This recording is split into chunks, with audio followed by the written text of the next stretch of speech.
Hey guys, it's just a quick review on the Rockman X model kit of the EX armor of Zero. So, before we go into the figure, here's a box. This is one of the figures I have that include a box that I got. This one came with, the guy who sold it to me didn't give me the pieces of the shadow armor with it, but they are exclusive pieces that can build the shadow armor from Mega Man X6. And it shows all the pieces. And these are the rest of the figures that you can get that come with the pieces. So that's the box for you. And on to the figure. This guy I got for about 30 bucks, and he is worth the money, of course.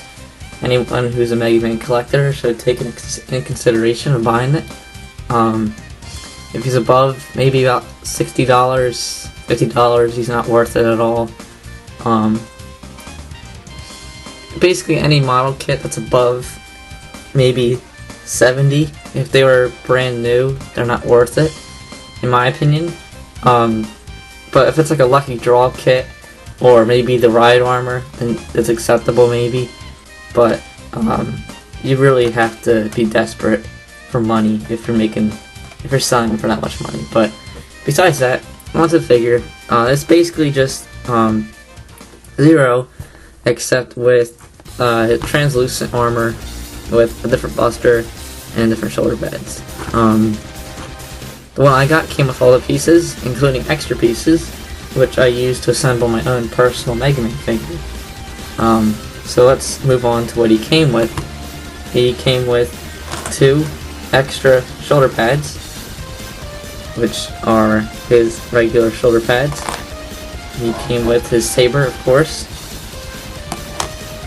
He came with an extra hand, and many other hands I don't have with me at the time. And that's it, actually. So this guy came out along with the Rockman Mega Armor series, which was a trading card game, and they had minifigures, and on the cards they had EX0. So, basic attributes is that he's a very new figure. I actually just assembled him a little while, actually not a while ago, but you know, decent time ago. But his joints are very, very stiff. As far as looks go, you get what you pay for. It's not that bad.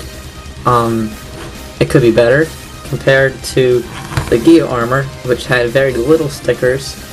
This one, in my opinion, looks personally way better than this one because the detail is just there. If you compare this to the original picture, it'll be flawless. Though this one, the shoulder pads are different colored. If you look at the box art, the shoulder pads have this green gem to it, and the figure has blue, which is on the wrong side. And you might think I put them on the wrong way, when really I didn't. I would think that they would put green stickers on top of this, but they didn't. I'm not complaining too much about it. The only real complaint I have with this figure is the fact that the shoulder pads are very loose, and they can tend to fall off very, very easily. And the way I fix that problem is I won't take them off, but it's pretty self-explanatory. Basically what you do is you cut a piece of tape, scotch tape, that's very, very tiny, and you roll it up, and you basically put it on each corner of the shoulder pad, each end of it, and you put it on the joint, and the shoulder pad stays in place with limited articulation, but that doesn't matter because you're not going to be playing with these things anyway. So just pose them the way you want and then put the shoulder pad on. It's that easy. Like I said, as far as detail goes, it's decent. There's not a lot of white on him. His knee pads aren't white, and his entire head isn't really white, which isn't a big problem to me. But the lack of detail does kind of bother me a bit compared to the Gia armor. Other than that, it's not a big issue. The biggest issue I had this figure, and I'm pretty sure anyone who owns a Zero figure can agree, is from behind I had to basically tape his back headpiece in because it kept falling off because of the weight of the hair. So it's basically stuck like this. I'm not really going to touch it because I don't want it to fall apart. Not really fall apart, but it's just a pain in the ass to put it back together. The articulation is just as ever. Any other Rockman model kit has the same articulation, so there's no purpose of showing that. In comparison, here is the Irregular Zero, and this is EX Zero, which is a tad bit cooler. A nice little style to Zero, a bit different, unique. The Buster is really, really cool. I like the Buster a lot.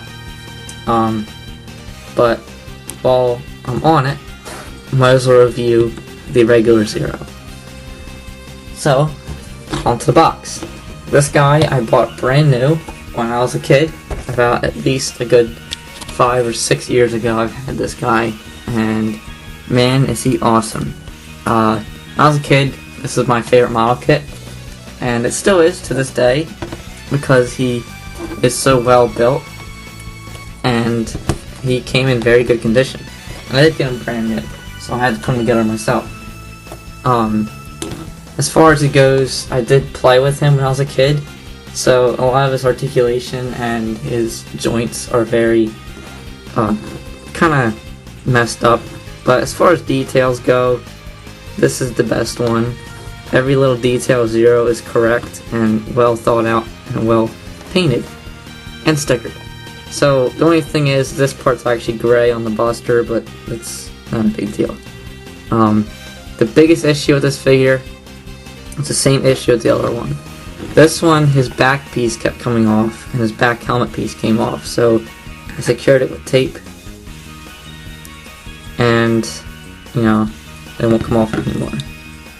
Other than that, he's very good condition, very well built figure, and probably one of the nicest model kits I think ever made, in my personal opinion.